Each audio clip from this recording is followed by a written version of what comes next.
각자의 자리에서 하나님을 예배하러 나오신 여러분들을 너무나도 환영합니다. 하나님은 환경과 상황과 감정과 날씨와 상관없이 찬양받기, 예배받기 합당하십니다. 그런 하나님만 우리 온 마음을 다해서 찬양하기 전에 우리 잠깐 마음을 모아서 기도할 수 있었으면 좋겠습니다.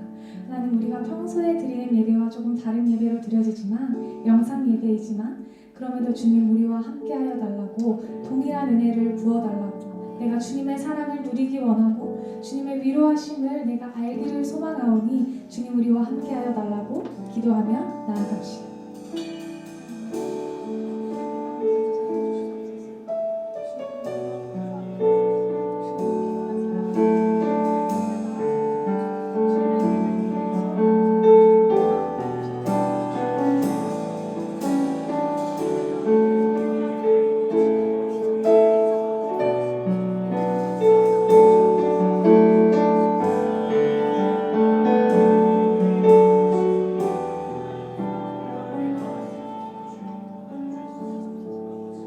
감사합니다.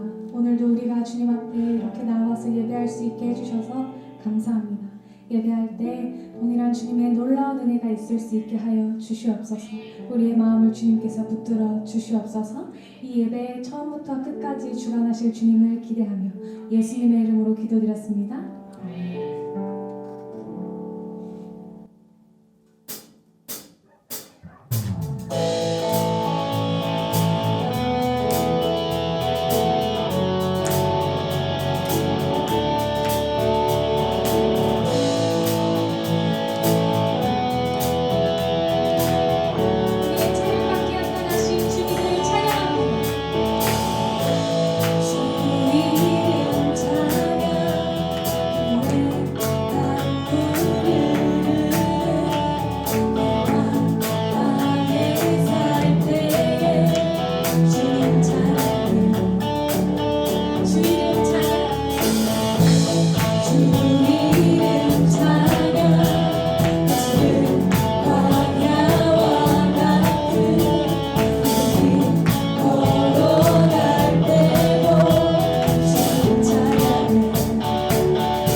주님 앞에 나올 때 이곳에서 우리는 예배하네.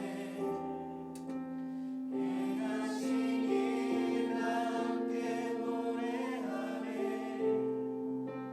우리를 돌이키시네. 주의 예배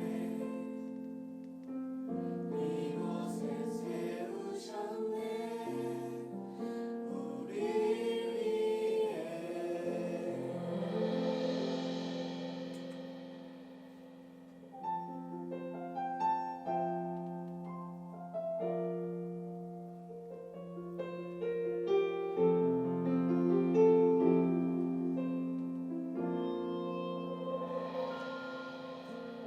더 이상 물러설 곳이 없을 때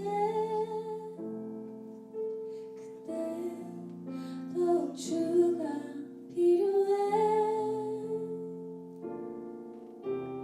혼자서 견뎌낼 수가 없을 때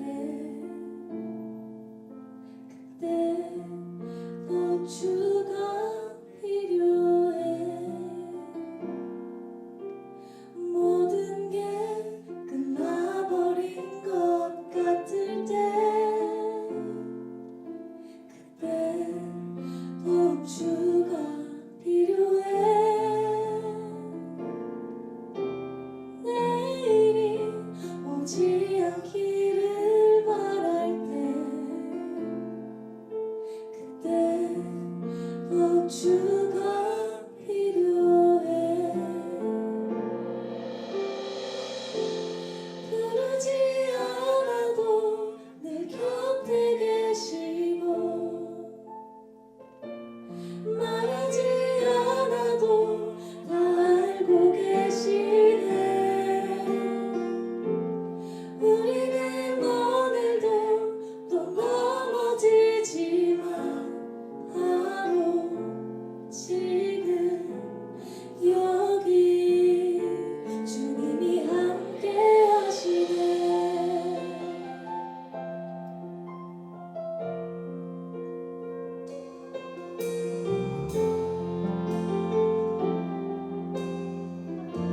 모든 게 끝나버린 모든 게 끝나버린 것 같을 때 그때 더욱 주가 필요해. 내일이 오지 않기를 바랄 때 그때 더욱 주가 필요해. 부르지 않아도 내 곁에 계시고 말하지 않아도 알고 계시네.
맡긴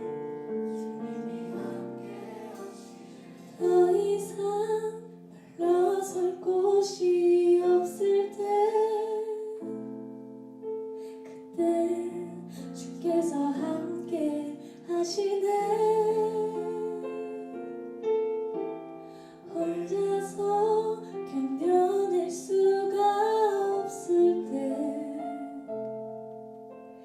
그때 주께서 함께 하시네.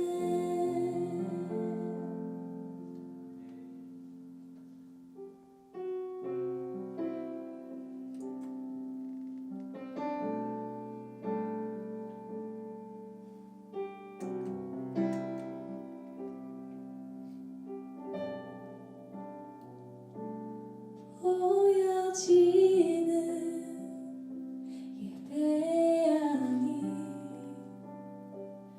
마음으로 드리는 예배 노래하는 찬양보다 삶으로 고백되는 예배 나를 위한 예배 아니 주님 뜻을 향한 예배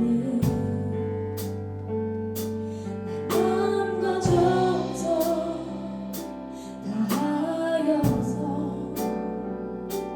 주 앞에 드려지는 예배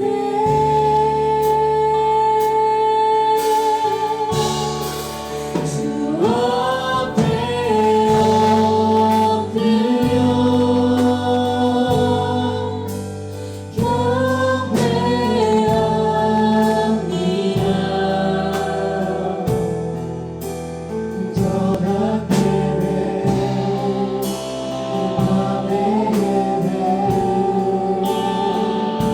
내 모든 것 맡기 합당하신 분 주 앞에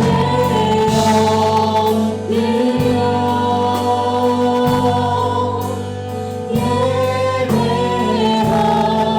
예배합니다.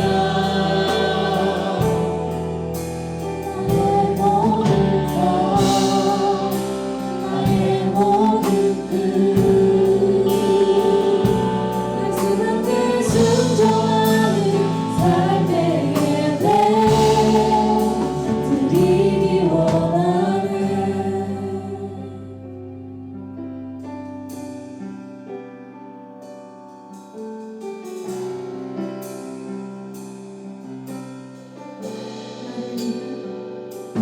나를 위한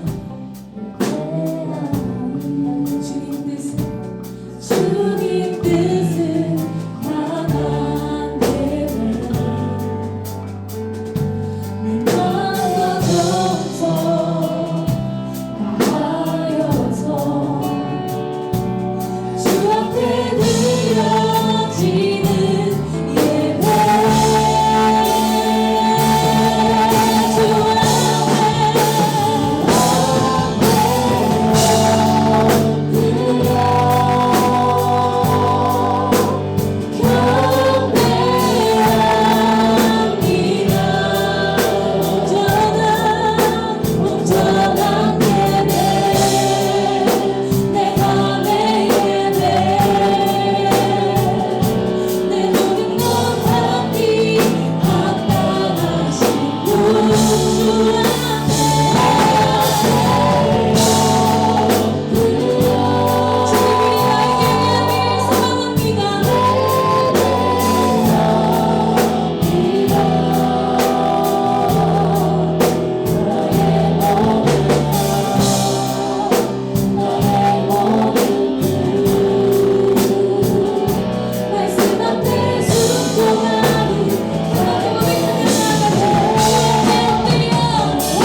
가지로 복잡하고 어려운 이 시대 가운데 우리는 주님이 필요합니다. 영상으로 예배가 드려지다 보니 안일한 가운데 나아갈 때가 너무나도 많은데 하나님 익숙해지지 않게 하시고 더욱더 하나님과 나의 관계에 집중하여 나의 삶의 예배를 주님 앞에서 지켜갈 수 있기를 소망합니다. 어떠한 상황이 우리에게 찾아오더라도 여전히 우리를 사랑하시고 지키시고 도우시는 주님을 기억하여 찬양받기 합당하신 주님을 예배할 수 있도록 주님 우리와 함께하여 주시옵소서. 여기까지 예배케 하신 주님 더 의지하여서 주님만 예배할 수 있게 하여 주시옵소서. 주님 찬송하며 나아갑니다. 주여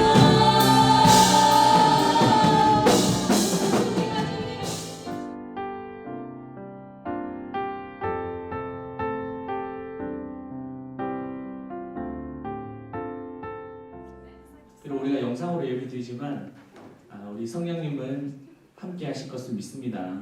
지금 여러분들 보니까 팀별로 뭐 3, 4, 5일 모여서 예배하는 분도 계시고 어떤 분들은 가정에서 모니터, 핸드폰으로 예배하는 분도 계신데 우리가 지금 함께 예배하지 못하지만 우리 같이 기도하고 또 우리 공동체성을 가지고 나아갈 때 다시 모여서 예배드릴 우리 그때를 소망하고 또 같이 모였을 때는 우리가 언제 그랬냐는 듯이 좀 하나님을 높이기를 이렇게 원합니다. 여러분도 함께 우리 동참하셔서 은혜의 시간 되었으면 좋겠습니다. 같이 말씀 보겠습니다. 말라기서 1장 1절에서 10절까지 말씀 보겠습니다. 말라기 1장 1절에서 10절 말씀 좀 길지만 그래도 같이 한번 읽겠습니다. 자, 시작. 여호와께서 말라기를 통하여 이스라엘에게 말씀하신 경고라. 여호와께서 이르시되 내가 너희를 사랑하였노라 하나 너희는 이르기를 주께서 어떻게 우리를 사랑하셨나이까 하는도다. 나 여호와가 말하노라. 에서는 야곱의 형이 아니냐. 그러나 내가 야곱을 사랑하였고 에서는 미워하였으며 그의 산들을 황폐하게 하였고 그의 산업을 광야의 이리들에게 넘겼느니라. 에돔은 말하기를 우리가 무너뜨림을 당하였으나 황폐된 곳을 다시 쌓으리라 하거니와 나 만군의 여호와는 이르노라.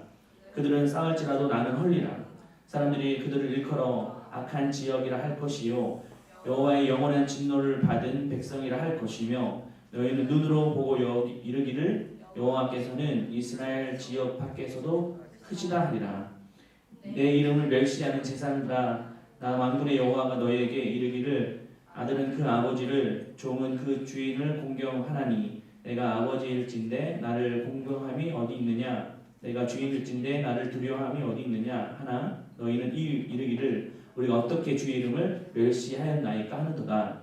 너희가 더러운 떡을 나의 제단에 드리고도 말하기를 우리가 어떻게 주의 더럽게 하였나이까 하는도다. 이는 너희가 여호와의 식탁을 경멸히 여길 것이라 말하기 때문이라. 만군의 여호와가 이르노라. 너희가 눈먼 희생 제물을 바치는 것이 어찌 악하지 아니하며 저는 병든 것을 드리는 것이 어찌 악하지 아니하냐. 이제 그것을 너희 총독에게 드려보라. 그가 너를 기뻐하겠으며 너를 받아주겠느냐. 만군의 여호와가 이르노라. 너희는 나 하나님께 은혜를 구하면서 우리를 불쌍히 여기소서 하여 보라. 너희가 이같이 행하였으니 내가 너희 중에 하나인들 받겠느냐. 만군의 여호와가 이르노라. 너희가 내 제단 위에 헛되이 불사르지 못하게 하기 위하여 너희 중에 성전 문을 닫을 자가 있었으면 좋겠도다. 내가 너희를 기뻐하지 아니하며 너희가 손으로 드리는 것을 받지도 아니하리라. 아멘. 여러분들은 누구에게 강한 경고나 책망을 받아본 적 있습니까? 그때 마음의 심정이 어땠을까요? 사람은 다 좋은 말 듣고 싶고 또 격려의 말, 축복의 말 듣고 싶지 책망, 경고를 듣는다는 것은 너무나도 불편할 것입니다. 근데 우리가 책망과 경고를 들을 때 어떤 표면적인 감정에 치우치면 안 됩니다. 왜 그 경고가 있는지에 대해서 이면적인 의미를 찾을 필요가 있다는 것입니다. 그 이면의 의미가 무엇일까요? 그것은 바로 돌이키기 위한 것입니다. 돌이키라고 하신 그런 메시지가 있습니다. 저는 자녀가 셋이 있는데 어떻게 정말 같은 배에서 나왔는데 저렇게 다를 수 있을까? 그런 생각이 들 때가 있어요. 근데 요즘에 특별히 코로나 때문에 우리 애들이 이제 학교를 못 갑니다. 그러면 학원을 가느냐? 학원도 다 휴원이에요. 그러면 어디 뭐 도서관이라도 갈 수 있는가? 도서관도 휴관입니다. 그렇다 보니까 이제 집에서 힘든 게 누구겠어요?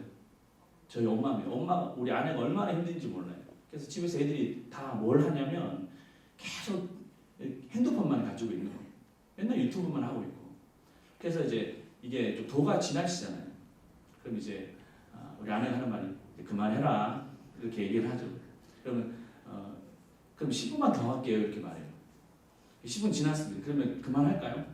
아닙니다. 계속 합니다. 그만하라고 얘기가 이제 나오죠. 알겠어요. 그러면 이제 그만할게요 하는데 막상 안 그만둡니다. 그때 되면 이제 엄마가 말이 급해지죠. 그리고 뭐라고 말합니까? 여러분들 경험해보지 않았어요? 마지막이야. 마지막이야. 그만해. 이렇게 얘기가 나옵니다.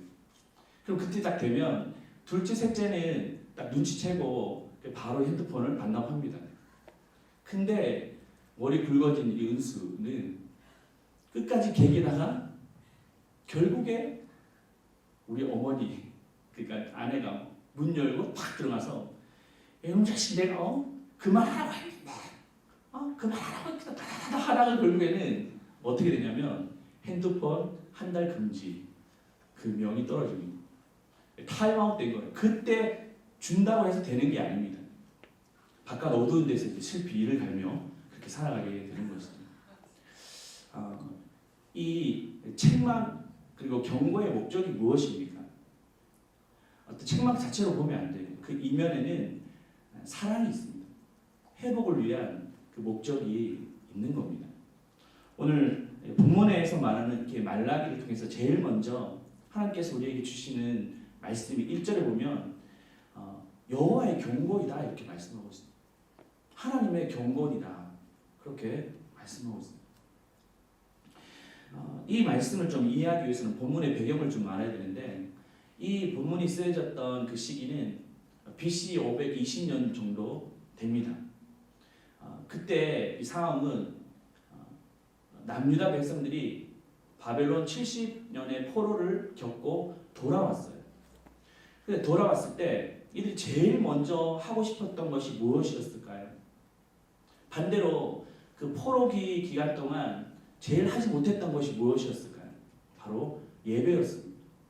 그 당시는 바벨론에 의해서 어떤 철저하게 종교 신앙이 유린당했어요. 그리고 예배를 드릴 수 있는 그런 여건이 되지 못했습니다. 그래서 이들의 마음은 정말 예배하고 싶다, 하나님께 제사하고 싶다 그런 마음이 강했습니다. 근데 포로가 마치고 돌아왔을 때, 야 이제는 정말 마음껏 하나님을 예배할 수 있겠구나라고 그렇게 생각했어요. 그 당시 또 활동했던 선지자가 누구였냐면 학개입니다. 학개 선지자가 그래서 백성들에게 우리에게 주신 이 신앙의 자유를 정말 우리가 방종하지 말고 정말 하나님을 예배하자. 그리고 하나님을 예배하기 위해서 제일 먼저 해야 될 것이 바로 성전을 짓는 것을 우리가 시행하자라고 그렇게 말했습니다. 하나님을 전을 지을 때 우리는 하나님의 축복을 받을 것이다 라고 사람들에게 동기부여를 했고 마침내 이 성전이 스룹바벨 성전이 지어지게 되었던 겁니다. 그런데 이런 좋은 분위기 속에 오늘 말라기가 뭐라고 말하고 있냐면 여호와의 경고다 그렇게 선언하고 있습니다. 분위기 좋았는데 갑자기 왜 이렇게 바뀌었을까요? 급반전되었을까요? 그 이유가 시간이 지날수록 다시 이 남유다 백성들은 느슨해지기 시작했습니다. 예배에 대해서 형식화되기 시작했습니다. 하나님에 대한 열정을 잃어버리게 되었던 것입니다. 우리가 관계 속에서 사람들의 관계 속에서도 어떤 묘한 분위기를 느낄 때 있잖아요. 사람의 어떤 관계가 멀어지면 뭔가 묘한 느낌. 그래서 뭔가 이제 상대방이 남자친구 여자친구 속에서도 뭔가 표정이 좀 달라지게 되면 눈빛이 좀 달라지게 되면 느끼는 거예요. 사람이. 아 쟤가 나한테 좀 관심이 없다. 무슨 일이 있었다. 요즘 관계가 좀 불편하다 라고 느끼잖아요. 하나님과 이스라엘 백성들 사이에서도 뭔가 묘한 어떤 기류가 흘렀어요. 하나님의 사랑은 변함이 없었는데 백성들의 마음이 조금씩 와야 되고 하나님을 바라보는 그 눈빛이 바뀌게 된 거예요. 하나님을 잘 아시는 거죠. 표정부터 달라지고 마음가짐부터 달라지고 태도부터 달라지니까 하나님께서 말라기를 부르셔서 경고하신 겁니다. 근데 그 심각한 것은 또 다른 것이 있었어요. 그게 무엇이었냐면 이 이스라엘 백성들이 어떤 냉소주의에 빠졌던 것만이 아니고 하나님을 향한 반감, 하나님을 향한 적대감으로 더 확장된 것을 보았습니다. 한번 2절 보시면 이런 말씀이 있어요. 여호와께서 이르시되 내가 너희를 사랑하였노라 이렇게 말씀하십니다. 하나님이 진심이죠. 근데 이스라엘 백성들 어떻게 말합니까? 너희는 이르기를 주께서 우리를 어떻게 사랑하셨나이까 하는도다 이렇게 말해요. 이 말씀을 볼 때 우리가 그 성경을 잘 이해해야 되는데 그 뉘앙스를 잘 살펴봐야 됩니다. 그냥 내가 너희를 사랑한다. 근데 우리가 하는 말이 어떻게 주님 나를 사랑했습니까? 이렇게 책 읽듯이 읽는 것이 아니고 하나님께서 내가 너희를 사랑한다라고 했는데 이 백성들은 당신이 나를 언제 사랑했습니까? 라고 하는 이게 눈을 부라리고 쳐다보고 있는 그런 말인 거예요. 또 6절에도 보면 나를 두려워함이 어디 있느냐라고 하나님께서 말씀하시니까 이 백성들이 우리가 언제 주의 이름을 멸시했습니까? 내가 뭘 잘못했습니까? 라고 이렇게 말하고 대들고 있는 거예요. 이것은 하나님을 향한 도전이자 항변이었습니다. 예배드리기를 그렇게 기뻐했던 유다 백성들이 이 예배에 대해서 하나님에 대해서 어떻게 이지정이 되었던 것입니까? 그 이유는 어떤 신앙적인 열심을 해왔지만 드러나는 결실이 없었기 때문에 그랬어요. 성전을 짓고 하나님 중심, 하나님의 중심의 신앙을 살면 하나님께서 축복하실 것이다 라고 학교 선지자가 계속 선포했습니다. 그래서 이스라엘 백성들은 어려운 상황 속에서 성전을 지었고 하나님을 예배했습니다. 근데 막상 돌아오는 게 삶이 녹록하지 않았어요. 삶이 점점 힘들어져 갔습니다. 먹고 사는 게 어려워져 갔었어요. 그들 마음속에는 이 반감이 드는 거예요. 내가 이렇게 정말 열심히 신앙생활을 했는데 하나님의 중심의 삶을 살았는데 결과는 왜 이런 거야? 라고 적대감을 가지게 된 겁니다. 여러분 우리의 신앙생활도 그런 경험 없습니까? 정말 믿음 생활 잘해요. 근데 우리에게 돌아오는 결실은 너무나도 비참합니다. 정말 주일날만 되면 열심히 봉사하고 헌신했어요.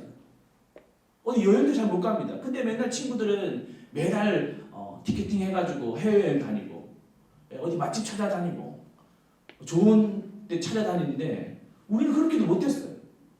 근데 그 결과가 좀 좋아야 될 건데 보면 부모님 아프시고 알바 잘리고 너무 속상해서 기도실에 들어가서 막 펑펑 울었습니다. 그래서 기도실에서 기도하고 나왔는데 갑자기 전화가 와서 하는 말이 친구들이 야, 나 장학생 됐어.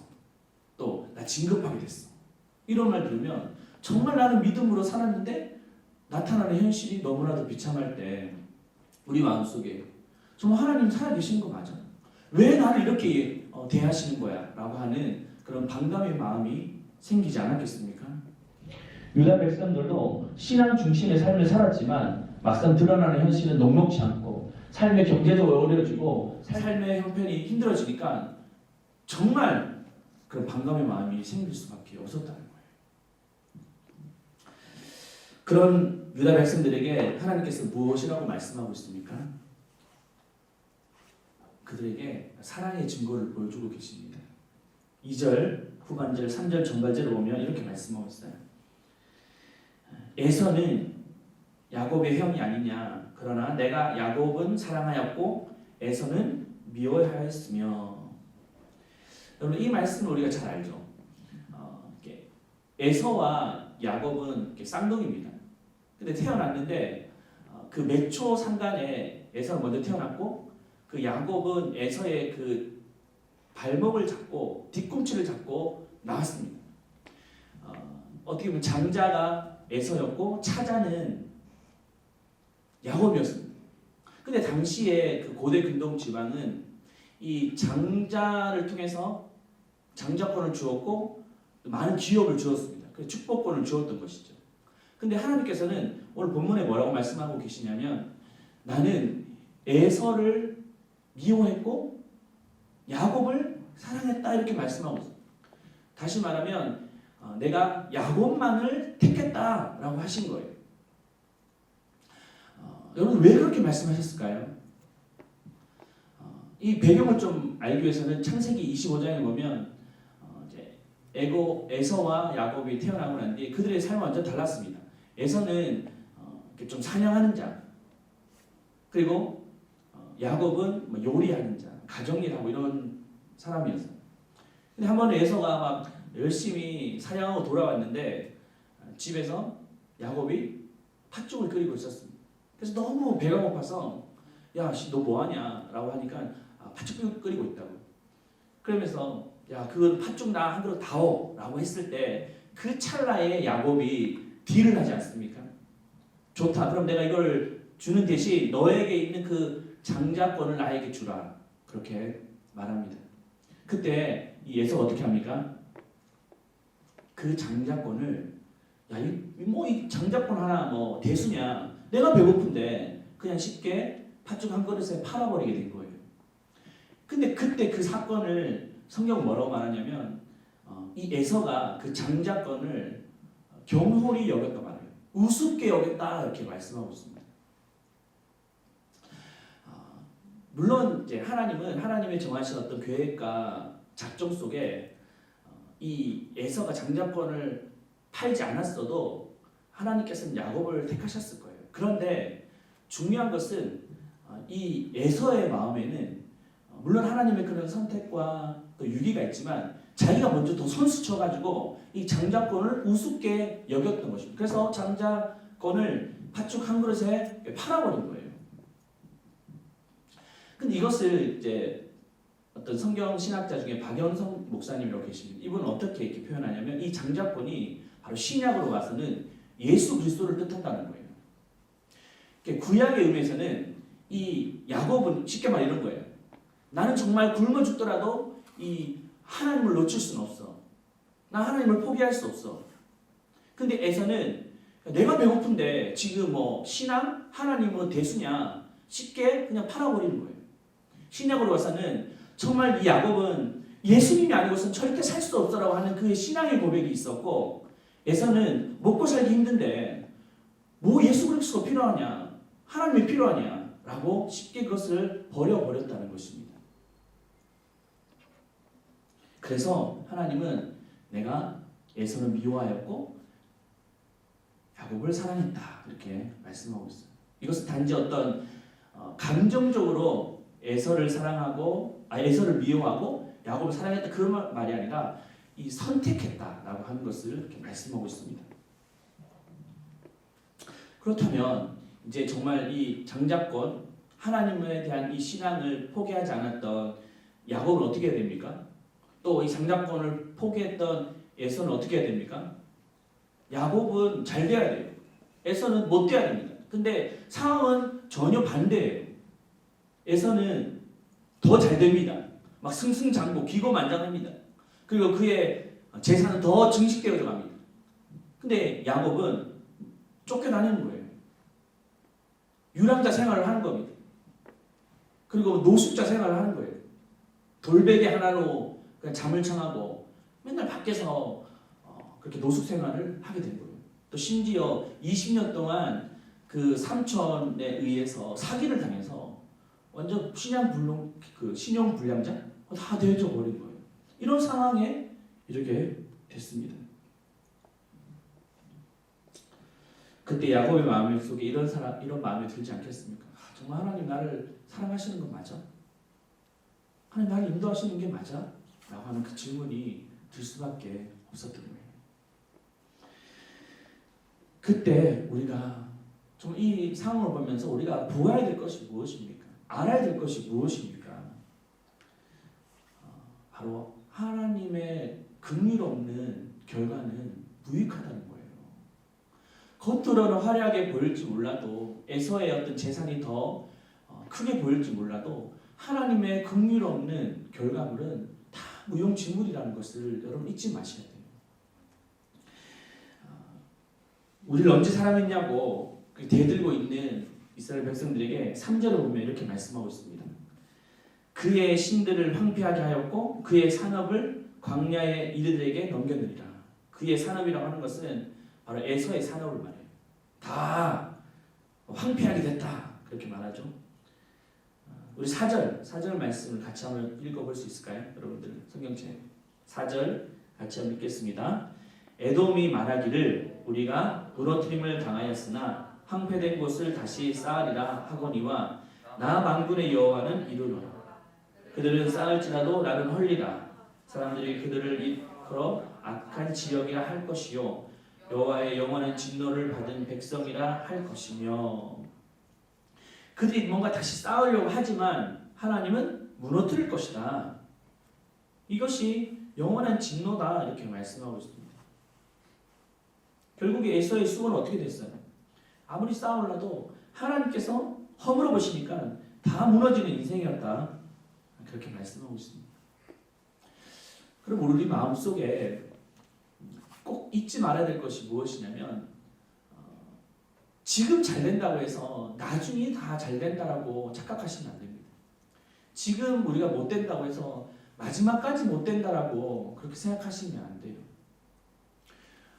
우리가 또 지금 보여지는 어떤 결과물이 믿음의 고백을 가지고 선택한 그 결과가 너무나도 좋지 않게 보인다 할지라도 우리가 낙심하면 안 된다는 것입니다. 다른 사람이 어떤 세상의 가치관을 가지고 살아가는 자들이 잘 되는 것 같고 성공하는 것 같지만 그것을 보면서 우리가 부러워하지 말라는 거예요. 나 자신을 비관하지 말라는 것입니다.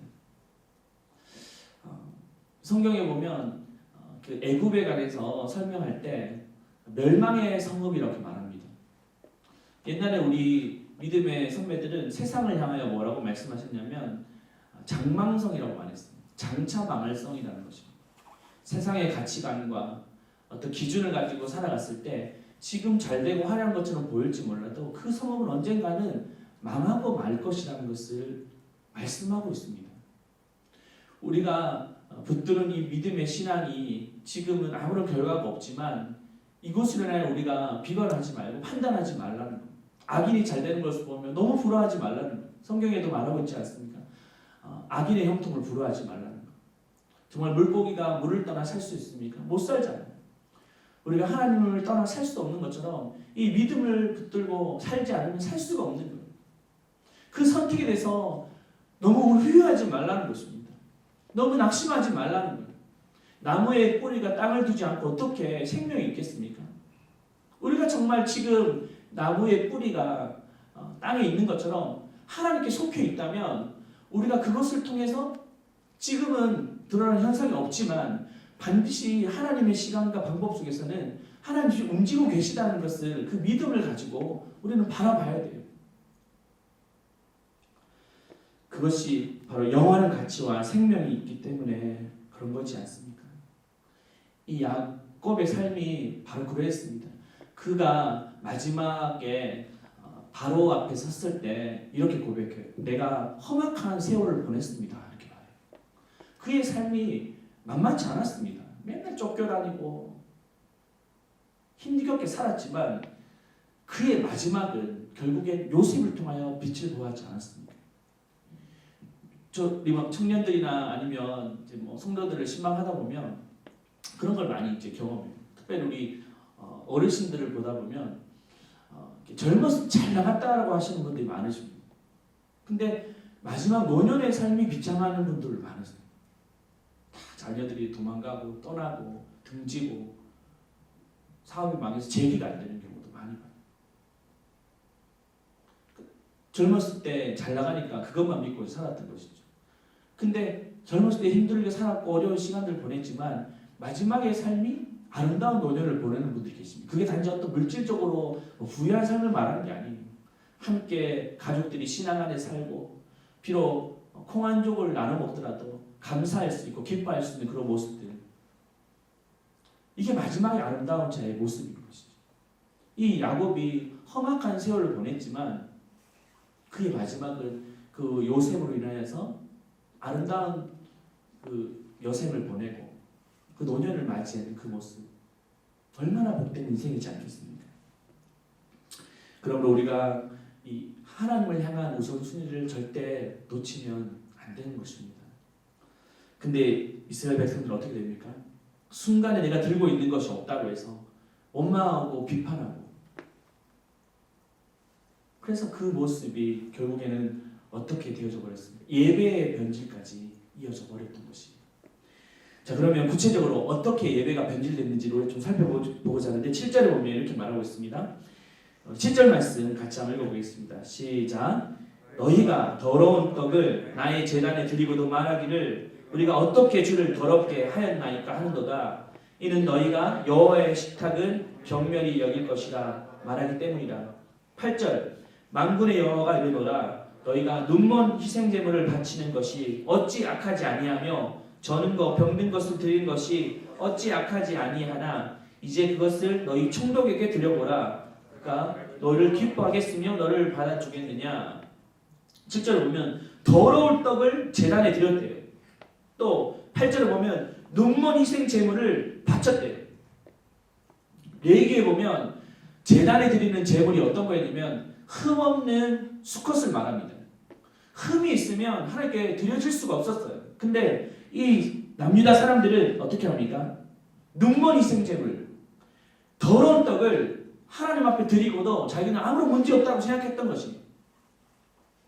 이걸 총독에게 갖다 줘봐라. 너희에게 어떤 상사에 갖다 줘봐라. 받겠느냐? 여러분들 뭐 정말 먹는 음식 속에 다 먹다 남은 거 찌꺼기 같은 거 부모님 드릴 수 있습니까? 못 드리잖아요. 이런 것도 우리도 못 먹는 것을 부모님께 드리는 말도 안 되는 것처럼 우리가 먹지 못하고 더러워서 버리는 것들 하나님께 드리고도 너희들이 아무런 문제가 없다고 말할 수 있느냐, 이렇게 경고하고 있는 것입니다. 근데 이것을 제단에 드렸대요, 말았대요? 드렸다는 거예요. 그러면 어떻게 이게 가능했던 것입니까? 여기에는 어떤 뭔가 모종의 거래가 있었던 거예요. 거래. 어떤 거래가 있냐면 항상 재물을 제단에 가져올 때 누가 검사를 했어요? 앞에서? 누가 검수를 하죠? 구약시대에 재물을 제단에 가져갈 때 누가 검수를 했습니까? 아무도 모르시네. 제가 검수했을까요? 기호가 했을까요? 아니잖아요. 누가 했습니까? 제사장이 있습니다. 제사장. 제사장이 딱 보고 이게 흠없는 재물이면 오케이. 근데 흠이 있으면 안 돼. 하나님은 거룩한 분이시잖아요. 아무거나 갖다 드리면 안 됩니다. 근데 이것을 바쳤다라고 하는 것은 거기에 누가 개입했다는 거예요? 제사장이 개입했던 거예요. 그럼 제사장이 왜 이걸 통과시켰을까요? 당시의 사람들은 자기 삶이 힘들고 먹고 살기 어려우니까 하나님 앞에 재물을 가지고 오지 않았습니다. 어떤 자는 가지고 올 때 안 가져가면 찝찝하고 가져가니 좀 아깝고 해서 그냥 뭐 쓸모없는 것들, 저는 거 병든 것을 가지고 오면서 그냥 자기는 할 거 했다라고 생각하고 있었던 거예요. 근데 이것을 제사장이 안 되라고 통과시키면 안 됐는데 이걸 통과시켰던 이유가 무엇이었냐면 제사장도 먹고 살기 힘든 거예요. 이것마저도 자기가 없으면 자기도 살기 힘드니까 그냥 통과시켰던 것입니다. 백성들은 살기 힘드니까 그냥 대충 그냥 드리는, 이거라도 드리자라고 하는 그런 마음. 제사장은 또 이거라도 받아서 살아가자라고 하는 그게 딱 맞아떨어진 거예요. 모종의 거래가 되었던 거예요. 이것은 예배가 아니었습니다. 거래였습니다. 하나님을 경외하는 것이 아니고 이것은 상술이었고 사람들의 마음속에 예배를 가지고 자기 어떤 이익을 취하는 도구로 전락시켰던 것이었어요. 이 말씀 볼 때 우리의 삶에도 참 비슷하지 않습니까? 하나님께 드릴 때 정말 제일 좋은 것을 드리기를 기뻐하십니까? 아니면 그 억지로 하는 마음, 아깝게 여기는 마음으로 내가 한번 해주겠다라고 하는 마음, 의무감으로 하는 마음. 우리가 하나님께 예배드리자고 그러면 막 시간을 아까워하고 물질을 아까워하고 차라리 내가 이 시간에 공부라도 한 잔 더 하면 내가 좋은 성적이라도 받지. 내가 이 시간에 뭐 다른 일이라도 하면 더 많은 월급이라도 받지. 이게 뭐냐고 라고 생각하는 마음. 안 드리지 않니 찝찝하고 드릴 때 어떤 의무감이나 책임감 정도로만 여기는 그런 마음들. 아니면 보상 심리로 내가 이 정도 했으니까 하나님께서 이 정도는 나 줘야죠.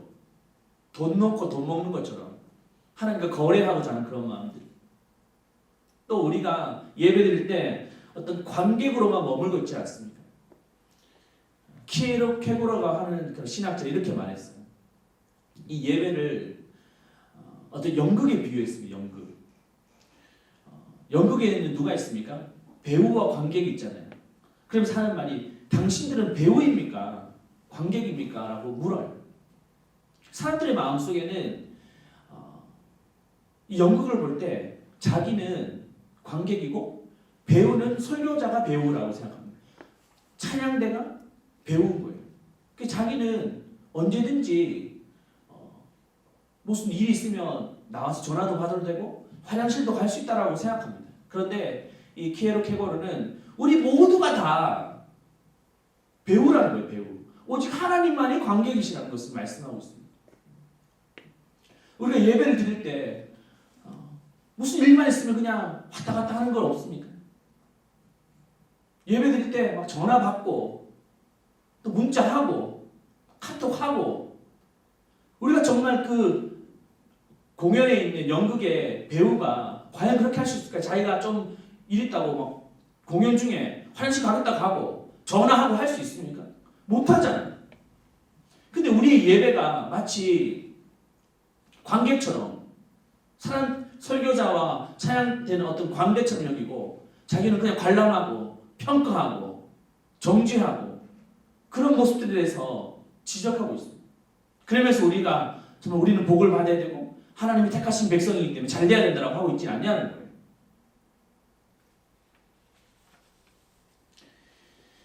예배가 무너질 때는 하나님이 큰 재앙을 내리십니다. 어떤 재앙을 내리실까요? 6절에 보시면 이렇게 말씀하고 있어요. 내 이름을 멸시하는 제사장들아. 하나님 이름을 멸시하는 제사장을 보내신대요. 여러분 잘 보십시오. 타락한 지도자가 있으면 그 백성들도 타락합니다. 그렇잖아요. 그죠? 근데 반대로 타락한 백성이 있으면 또 타락한 지도자를 하나님께서 보내세요.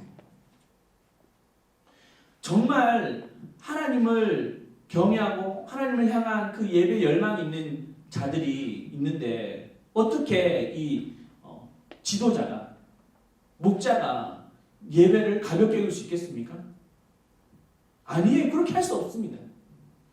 하나님이 두렵기도 하지만 이 성도들이 두려운 거예요. 정말 저렇게 하나님을 갈망하고 있는데 내가 어떻게 이렇게 불경건하게 할 수 있는가라고 하는 그런 두려운 마음이 생기는 거예요.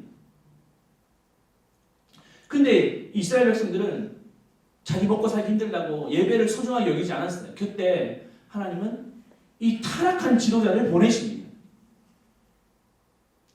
사사시대에도 보십시오. 홈리와 비나스, 엘리 집안을 보십시오. 정말 타락한 지도자를 하나님께 보내셨어요. 홈리와 비나스는 이 제사장으로서 정말 거룩하게 구별된 하나님께 드리는 것을 자기 사유화했었고 또 그 수종드는 여인을 범했습니다. 근데 엘리가 그걸 보면서 그냥 방치했어요.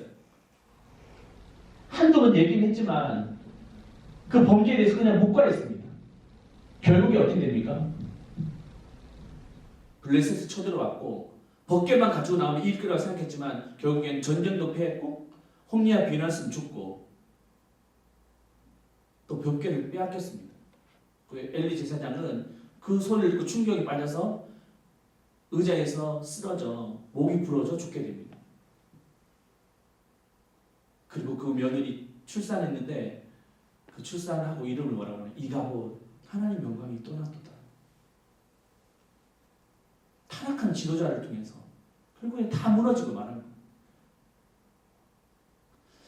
우리의 삶도 마찬가지입니다. 우리가 정말 하나님을 예배하고 하나님을 경외하는 것을 우리가 우습게 여긴다면 하나님은 타락한 지도자를 보내세요. 이 시대를 보면서 우리가 뭐라고 탓할 필요가 없습니다. 지도자가 왜 이러냐고, 이 나라가 왜 이렇게 돌아가냐고 말할 수 없습니다. 우리가 정말 예배를 소중하게 여겼느냐 보십시오. 하나님을 경외하는 마음을 우리가 잃어버리지 않았는지 한번 보시라는 거예요. 우리가 또 설교자를 대할 때도 마찬가지예요. 정말 우리가 예배를 경외하는 마음을 가질 뿐만 아니라 정말 하나님이 세우신 지도자들이 타락하지 않도록 그 기도하는 무릎이 있냐는 것입니다. 판단하고 정죄만 하지 정말 그분들을 위해서 기도했냐는 거예요. 종교 지도자를 향하여, 교회의 어떤 지도자를 향하여 정말 한번 기도해 봤습니까? 우리의 죄로 인해서 우리가 예배를 경외하지 못하고 하나님을 공경하지 못하기 때문에 하나님 그 죄악으로 타락한 지도자를 보내고 있지 않냐고 생각해 보셔야 돼요. 왜 이렇게 예배가 변질되었습니까? 결론적으로 권태에 빠진 거예요. 영적인 실증에 빠져버린 거죠. 매번 드려지는 제사, 매번 드려지는 예배, 매번 드리는 그 설교 때문에 이 소중함을 잃어버리고 우리가 무감각해 빠져 있었던 것입니다. 정말 권태와 익숙함이 있다면 그것은 신앙생활이 아닙니다. 종교의식이지. 중심을 잃고 허례와 의식만 남았던 것은 하나님 역사하실 수 없다는 거예요. 저는 요즘 이 코로나 사태를 바라보면서 하나님께서 제게 주시는 그런 마음들이 참 많은데, 여러분들 오늘날 우리가 예배를 드리지 못한 이유가 뭐라고 생각하십니까? 뭐 많은 이유가 있을 수 있겠죠. 뭐 신천지의 어떤 문제, 아니면 코로나19의 문제라고 생각할 수도 있습니다. 근데 하나님은 그 상황 속에서 어떤 상황을 우리가 바르게 보는 것도 중요하지만 그때 우리의 반응을 주님 요구하실 때 여러분도 어떻게 반응하고 나아가십니까? 또 우리의 소유를 살피라고 말씀하실 때 우리의 어떤 모습을 가지고 여러분들은 반응하며 나아가고 계십니까? 저는 요즘에 예배를 드릴 때 공예배 같은 경우에는 교육자만 드렸잖아요. 교육자만 드리면서 어떤 마음을 가질까요? 뭐 예배에 대한 소중함? 맞습니다. 정말 예배가 이렇게 소중하구나 라고 하는 그런 마음도 가집니다. 근데 두 번째는 뭐냐면 미안함이에요. 미안함. 어떤 미안함이냐면 여러분들을 향한 미안함이 있습니다. 왜 이렇게 예배가 되었는가? 왜 이렇게 예배가 드리지 못하고 폐해되는 이 상황이 왔는가? 신천지 문제인가? 코로나 문제인가? 생각해보니까 그게 아닌 거예요. 내 모습인 거예요. 내 모습. 내 모습 때문에 이렇게 되지 않은가 하는 그 두려움이 있습니다. 청년들은 정말 예배드리고 싶어서 하나님께 나가고 싶어 하는데 예배를 드리지 못하는 이 상황이 나 때문인지 아닌가 생각해 보는 거예요. 그러면서 주마등처럼 내 삶이 이렇게 막 다 지나가는 거예요. 예배 드린다고 하면서 예배를 뭐 또 평가도 해야 되고 관리도 해야 되기 때문에 예배 관리자로 있어요. 정말 나는 예배자가 되지 못했던 거예요. 판단하고 평가는 했지만 정말 하나님 앞에서 내가 평가받는 것에 대해서는 내가 잃어버렸고 근데 그것을 망각하며 살았다는 것을 내가 깨닫게 되었습니다. 오히려 예배 드려야 될 때 이 공간에서 예배를 드려야 될 사람들 우리 청년들인데 성도들인데 내가 이곳에 예배 드리고 있고 정말 우리 청년들은 예배 드리지 못한 그 상황 속에서 있는 걸 보면서 제 마음이 너무나도 미안했습니다. 미안했습니다.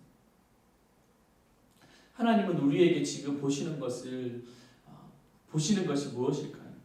우리의 모습 속에 정말 다시 예배의 그 중심을 찾기를 원하실 것입니다. 예배의 중심 속에 우리가 권태와 실증에 빠져 그 예배를 본질을 잃어버렸던 것을 다시 회복하기를 원하실 것입니다. 10절에 보시면 그래도 돌아오지 않는 이스라엘 백성들 향하여 이렇게 말씀하고 있습니다. 10절 말씀 같이 한번 읽어볼게요. 만군의 여호와가 이르노라 너희가 내 제단 위에 헛되이 불사르지 못하게 하기 위하여 너희 중에 성전문을 닫을 자가 있었으면 좋겠다. 여기까지입니다. 정말 더럽게 제사하는 자 더 이상 못 보겠다. 그래서 이 성전문을 좀 닫을 자가 있었으면 좋겠다. 이 말이 끝내자 그냥 이런 말씀일까요? 아니지. 돌이키자 그런 메시지인 것입니다. 사무엘을 통해서 주셨던 말씀이 나를 존중히 여기는 자 내가 존중히 여기고 나를 멸시하는 자 내가 경멸하리라 말씀하셨습니다. 그러니까 정말 주님을 존중히 여기는 마음이 회복되기를 축복합니다. 또 잠언 8장 17절에 보면 나를 사랑하는 자 나의 사랑을 잊겠고 나를 간절히 찾는 자 내가 만나 주신다고 말씀하십니다. 우리가 주님을 찾는 것도 중요하지만 주님을 먼저 찾아라고 말씀하지 않으셨어요. 우리 주님을 먼저 사랑하는 자 내 사랑을 입는다라고 말씀하고 있지 않습니까? 지금 이때 우리에게 필요한 것이 하나님의 사랑을 다시 회복하는 것입니다. 우리가 우리 상황 속에서 주님이 우리를 향한 그 구원의 계획의 시작이 사랑에서 시작됐지 않았습니까? 우리가 주님을 향하여 예배드리는 것, 섬기는 것, 또 봉사하고 희생하는 것, 그것이 주님을 사랑하는 것에서 다시 회복되기를 주님의 이름으로 축복합니다. 우리 같이 한번 찬양하며 나갈까요? 우리 같이 찬양할 때 주만 의지에 같이 한번 찬양하며 나가겠습니다.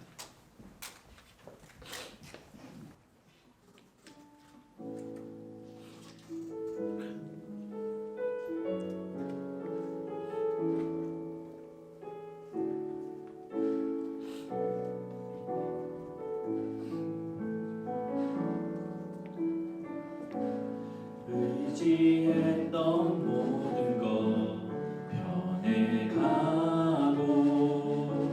억울한 마음은 커져가네. 부끄럼 없이 살고 싶은 마음 주님 아시네.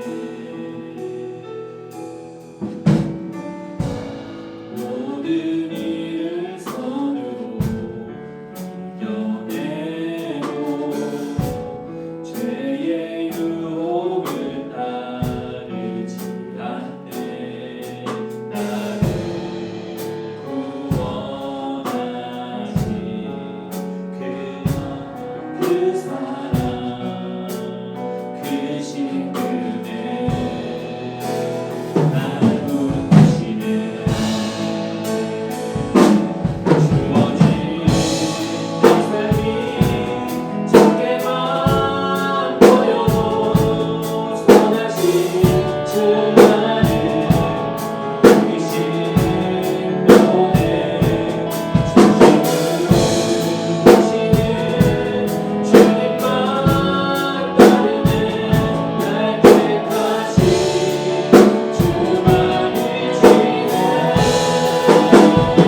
방법은 잘못됐지만 그의 마음속에 자기는 잘 될 것이라고 어떤 기대감 있지 않았습니까? 근데 그의 삶은 점점 나락으로 떨어지고 무너졌습니다.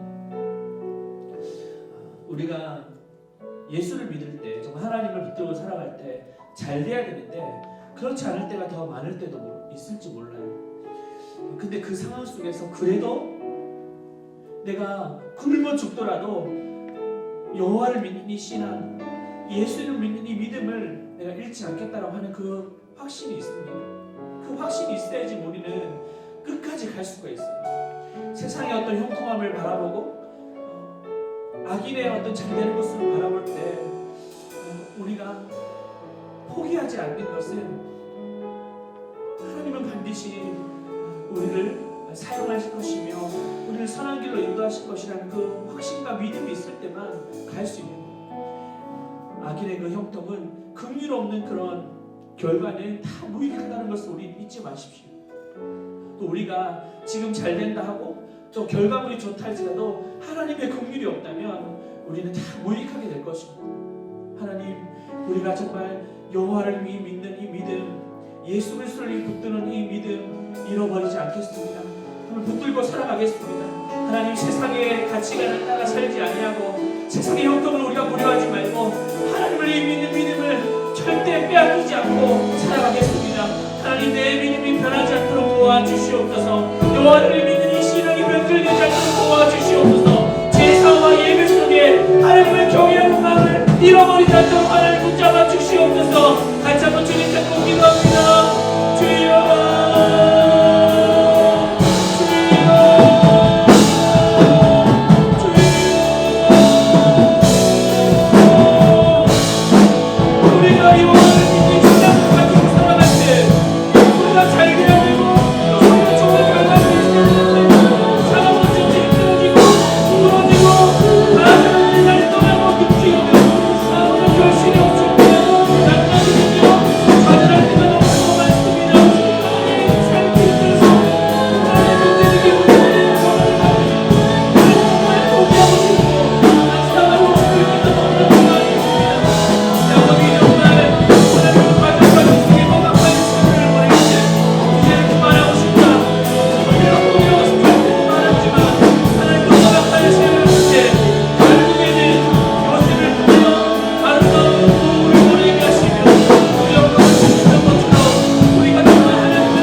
우리는 늘 좋은 말 듣고 싶어 합니다. 위로의 말, 격려의 말 듣고 싶어 합니다. 그것도 중요합니다. 근데 하나님은 때로는 우리에게 경고하시기도 합니다. 더 이상 참지 못해, 정말 견디다 못해 주님께서 말씀하실 때가 있어요.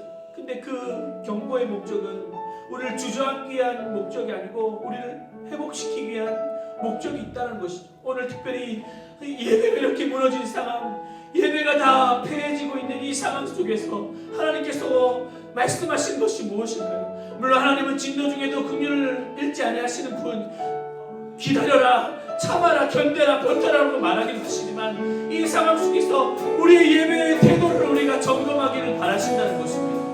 오늘 이스라엘 백성들이 눈먼 것을 바치면서, 저는 것을 바치면서, 더러운 점을 바치면서 자기는 했기 때문에 아무런 문제 없다라고 안주하며 자신만만했던 것을 바라보며 경고하셨습니다. 그것을 총독에게 갖다 줘봐라. 먹겠느냐 받겠느냐 말씀하십니다.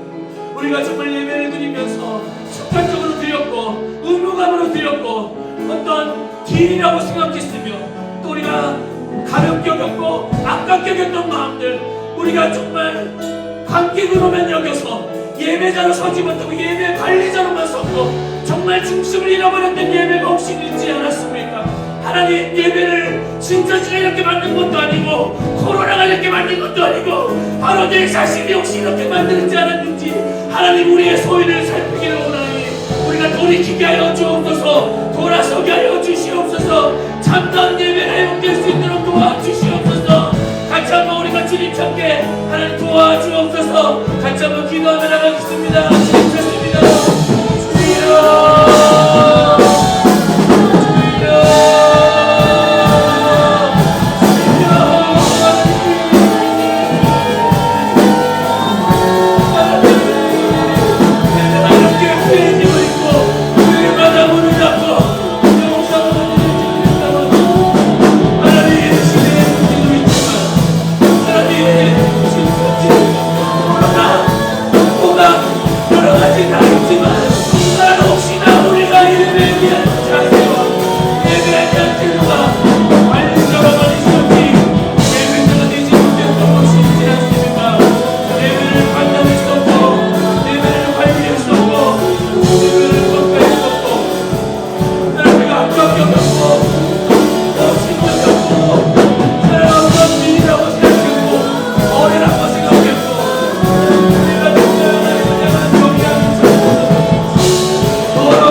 하나님이 재앙을 내리시는데 그 중에 하나가 정말 그 타락한 지도자를 보내신다고 말씀하고 계십니다.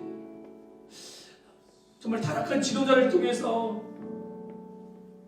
백성들이 다 타락하기도 하지만 또 백성들이 무감각해 있고 범죄하고 있을 때 타락한 지도를 통해 깨닫게 하시는 하나님의 마음이 있는데, 혹시 여러분들 우리의 삶 속에서 이 시대를 바라보면서 위정자를 탓하고 원망했던 것이 있지 않습니까? 그러면서 정말 우리가 우리의 모습을 돌아보지 못했고 그들을 위해서 기도하지 못했던 것이 있지 않습니까? 특별히 또 우리 교회를 바라보면서 좀 한국 교회가 무너지고 지도자들이 무너지는 상황 속에 우리가 기도하지 못했고 우리가 그들에게 핑계만 대고 변명만 했었고 우리가 정말 하나님 앞에 더 엎드리지 못했고 우리의 소원을 살피지 못했던 것이 있진 않았습니다. 하나님 다시 한번 우리를 정말 불쌍히 여겨주시고 하나님 앞에 우리가 바르게 서기를 원합니다. 우리가 범죄하지 않고 돌이켜 정말 이 시대를 바라보며 기도할 수 있는 기도의 무릎을 세워주시옵소서. 우리 설교자를 위해서 더욱더 기도하는 자 되기를 원합니다. 교회 지도자를 위해서 기도하는 자 되기를 원합니다. 교회를 위해서 더 무릎으로 나아가는 자 되게 하여 주셔서 하나님이 모든 상황 속에서 우리의 모습 우리가 정말 통회하고 주님 앞에 자복하며 나아갈 때 이 나라와 민족을 긍휼히 여겨주심을 보게 하여 주시옵소서. 이 민족을 위해서 지도자를 위해서 나 자신을 위해서 다시 한번 주님 찾고 기도하겠습니다. 주여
저는 두렵기는 이런 시간이 반복되고 오래될수록 또 혹시 우리의 마음속에 그냥 개인적으로 예배드리는 것이 익숙해지지 않을까 두렵고 또 우리가 그 예배 자리에 사모하는 마음이 있었지만 이게 또 두 번, 세 번 반복되면서 우리의 마음속에 또 익숙해지고 좀 다시 모여서 예배하는 것을 잃어버리고 있지 않은지 두렵습니다. 우리가 같이 한번 기도할 때 혹시 여러분들 같이 모여있는 분들은 또 손을 잡고 한번 기도해 주시고 우리 공동체를 위해서 마지막으로 한번 기도합시다. 하나님 지금 어려운 시간들을 보내고 있지만 하나님 우리 정말 예배자의 마음들이 잃어버리지 않도록 하시고 한 성령 안에서 성령의 교통함으로 예배드리고 있음을 기억하며 다시 모였을 때 우리가 언제 그랬다는 듯이 다시 하나님을 뜨겁게 예배할 수 있는 공동체 또 이전보다 더 주님을 사랑하는 공동체가 될 수 있도록 하나님 도와주시옵소서.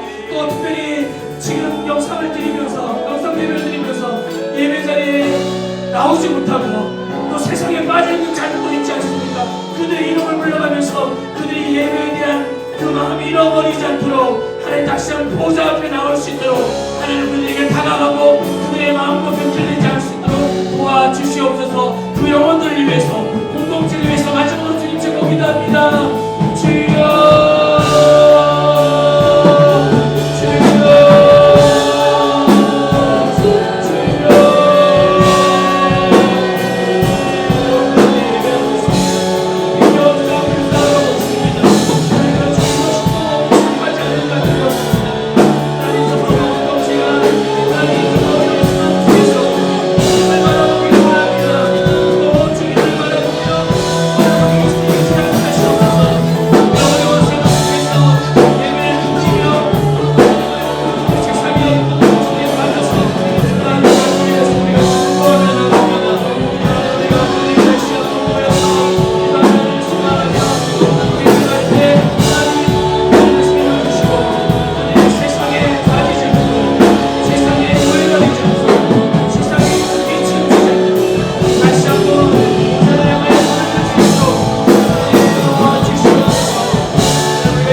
사랑이십니다.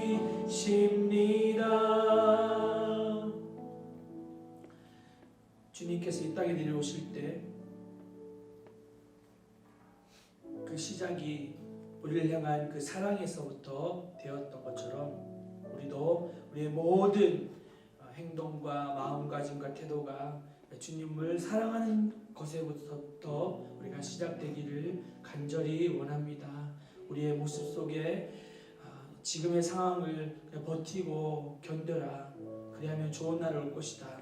어떤 막연한 기대감에서 벗어나 우리의 예배의 소위와 태도를 점검하게 해주시고 정말 중심을 잃어버린 예배 경계해야 되지만 우리의 자세와 행위를 온전히 드리지 못했고 우리가 습관적으로 또 거래로 여겼고 아깝게 여겼던 것을 우리가 다시 한번 점검하오니 하나님을 향한 온전한 제사, 온전한 예배가 회복될 수 있도록 도와주시옵소서.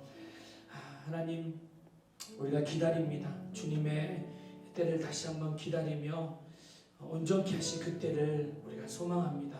비록 우리가 흩어져서 예배는 드리지만 한 성령 안에서 성령의 교통하심으로 운행하고 계심을 믿고 우리 공동체를 향하여 기도하고 이 나라와 민족을 위해서 기도했을 때 하나님 우리의 기도와 눈물을 보고 계시며 또 듣고 계심을 우리가 기억하며 포기하지 않는 믿음 허락하여 주시옵소서. 우리가 정말 예수 그리스도를 믿는 믿음이 우리가 변질되지 않게 해주시고 또 지금 막상 드러나는 결과가 없기 때문에 우리가 저버리거나 낙심하지 않도록 하나님 우리의 믿음을 굳건케 하여 주시옵소서. 우리 공동체를 통하여 다시 한번 일하시고 새롭게 하실 것을 우리가 기대하오니 우리를 축복하여 주옵소서. 이제는 우리 구주 예수 그리스도의 은혜와 하나님의 끝없는 사랑과 성령님의 교통하심이